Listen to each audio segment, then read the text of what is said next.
আজকের বিষয়টি অতি গুরুত্বপূর্ণ, কারণ এ বিষয়টি নিয়ে সমাজের বহু ফিতনা সৃষ্টি হচ্ছে।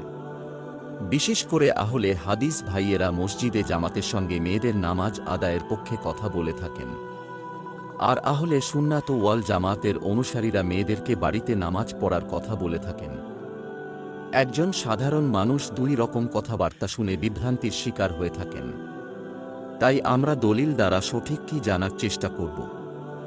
প্রথম দলিল, হযরত আবু হুমাইদ আশ-শায়দিয়ের স্ত্রী উম্মে হুমাইদ একবার নবীকে বললেন, ইয়া রাসূলুল্লাহ, আপনার সাথে জামাতে নামাজ পড়তে আমার ভালো লাগে। এ কথা শুনে মহানবী বললেন, তা আমি জানি। তবে শোনো, তোমার জন্য তোমার ঘরের অভ্যন্তরে নামাজ পড়া বারান্দার কামরায় নামাজ পড়ার চেয়ে উত্তম। আবার বারান্দার কামরায় নামাজ পড়া তোমার জন্য তোমার ঘরের আঙ্গিনায় নামাজ পড়ার চেয়ে উত্তম।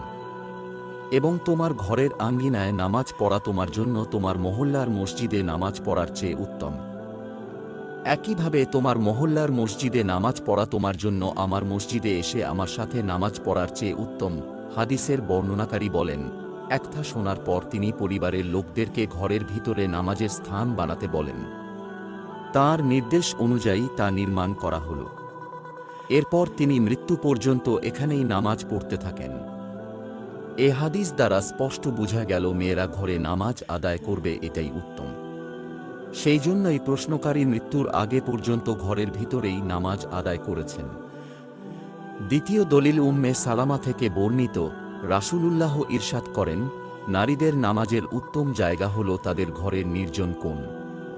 তৃতীয় দলিল, আবু মুসা থেকে বর্ণিত, রাসূল বলেন, জামাতে জুমার নামাজ পড়া প্রত্যেক মুসলমানের ওপর অকাট্য ওয়াজিব, তবে ক্রীতদাস, নারী, শিশু ও অসুস্থ ব্যক্তির ওপর ওয়াজিব নয়।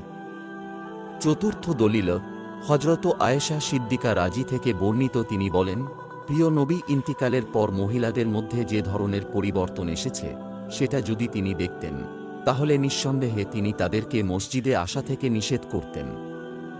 এই সমস্ত হাদিসগুলির সামনে রেখে আমরা বলতে পারি যে বর্তমান ফিতনার যুগে মসজিদে জামাতের সঙ্গে মেয়েদের নামাজ আদায় করা নিষিদ্ধ। চতুর্থ নাম্বার হাদিসটি একটু লক্ষ্য করুন। নবী এর ইন্তেকালের পর মেয়েদের মধ্যে কিছু পরিবর্তন দেখে মা আয়েশা সিদ্দিকা রাদিয়াল্লাহু তাআলা আনহা বলেন, নবী এসব দেখলে তিনি মসজিদে মেয়েদের আসতে নিষেধ করতেন। অর্থাৎ আমাদের মাঝে তিনি থাকলে মেয়েদের মসজিদে আসতে নিষেধ করে দিতেন। মেয়েদেরকে মসজিদে আসার জন্য কখনোই জোর করা হয়নি। খুব সাবধানতার সঙ্গে যারা আসবে তাদের অনুমতি দেওয়া হয়েছিল। কিন্তু হাদিসের মধ্যে স্পষ্ট যে মেয়েরা বাড়িতে নামাজ আদায় করবে, এটাই বেশি উত্তম। আজ রাসূল এর ইন্তেকালের প্রায় 1400 বছর পর নারীদের কি অবস্থা তা তো নিজের চোখেই দেখতে পাচ্ছেন। এমতো অবস্থায় কেমন করে মসজিদে এসে মেয়েদের নামাজ আদায় করা জায়েজ হতে পারে? এজন্যই হানাফিদের নিকট মসজিদে জামাতের সঙ্গে মেয়েদের নামাজ আদায় করা জায়েজ নেই।